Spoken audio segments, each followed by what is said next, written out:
ভাই খাবার দাবার তো নিয়েছি আজকে আমরা, বাতাসা মুড়ি। ভাই ইনশাআল্লাহ।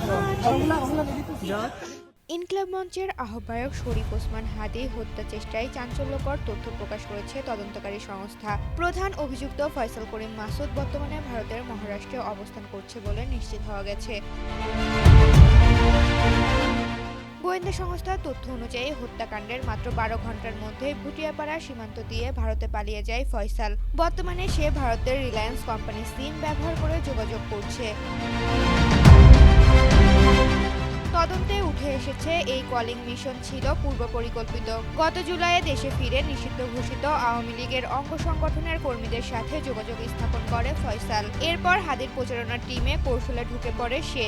সিসিটিভি ফুটেজ বিশ্লেষণ করে দেখা যায় হামলার দিন ভোরে হেমায়তপুরের একটি রিসর্টের সহযোগীদের নিয়ে শেষ বৈঠক করে ফয়সাল। গত 12 ডিসেম্বর জুম্মার নামাজের পর মতিঝিল থেকে ফেরার পথে বক্স কালভার সড়কের অত্যন্ত কাছ থেকে হাদিকে লক্ষ্য করে দুটি গুলি ছোড়া হয়। পুলিশের দাবি হত্যাকাণ্ডের পুরো নকশা এখন তাদের কাছে স্পষ্ট।